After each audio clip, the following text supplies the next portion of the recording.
আগে নিহালের বিকেলবেলা একটা কোচিং ছিল, সো মন খারাপ হোক বা শরীর খারাপ হোক আমাকে বাধ্যগতভাবেই নিচে নামতে হতো, নিহালকে নিয়ে যাইতে হতো। আর যেহেতু ওই কোচিংটা লং টাইম ছিল, আমার সেখানে বসে থাকা লাগতো। তো আমরা যেটা করতাম যে হয় কোচিংয়ের ভিতরেই বসতাম, না হয় বা কোচিংয়ের আশপাশে আমরা ঘোরাফেরা করতাম বাকি বান্ধবীরা সহ। তো লাস্ট কিছুদিন আগে আমি সেই কোচিংটা স্টপ করে দিই। হ্যালো, আসসালামু আলাইকুম, কেমন আছেন আপনারা সবাই? আমি আলহামদুলিল্লাহ অনেক ভালো আছি।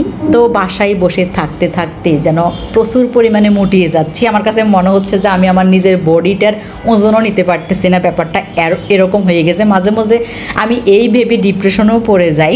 তো আমার কাছে মাঝে মধ্যে মনে হয় যে আমার এই ডিসিশনটা ভুল হয়েছে। নিহালের কোচিংটা রাখলে অন্তত আমাকে বাইরে যাওয়া লাগতো, তাহলেও একটু হয়তো বা হাঁটা হতো।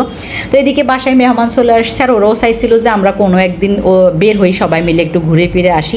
তো প্রতিদিনই বলতেছিলাম যে আজকে যাব কালকে যাব, কিন্তু মন সায় দিচ্ছিল না। লাস্ট এরকম করতে করতে ওদের যাবার সময় চলে আসছে।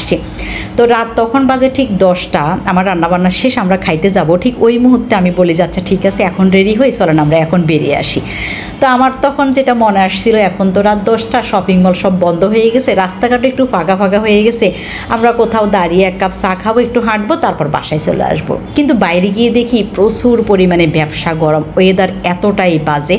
তো আমি তাদেরকে বলি যে পাশে আল মাহবুব আছে, আমরা সেখানে গিয়ে বসি, যেহেতু ফ্যান ট্যান আছে, একটু বাতাস খাওয়া যাবে, একটু বসে গল্পও করলাম। তো সেখানে গিয়ে আমি আমার পছন্দের দুধ চা আর পরোটাটা অর্ডার করি। তো পরোটা ওরা কোনোভাবেই মানতে রাজি ছিল না যে ওরা অন্য কিছু অর্ডার করবে, আমরা বের হয়ে কেন পরোটা খাবো। তো আমি তাদেরকে বোঝাচ্ছিলাম যে এটা স্পেশাল পরোটা, অনেক বেশি মজা। তারপর সেখানে আমরা বসে কিছুক্ষণ গল্প করলাম, পরোটাটা শেষ করলাম। আমার আর একটু ইচ্ছে করছিল না যে এখানে বসি। তা আমি খুব তড়িঘড়ি করে সেখান থেকে বের হয়ে যাই, ওদেরকেও বলি যে বের হয়ে আসার জন্য। দেন আমরা রাস্তার পাশে দাঁড়িয়ে কতক্ষণ কথা বলি। তখন আসলেই রাস্তাঘাট নিরিবিলি ছিল, মোটামুটি ওয়েদারটা আমার দারুণ পছন্দ হয়।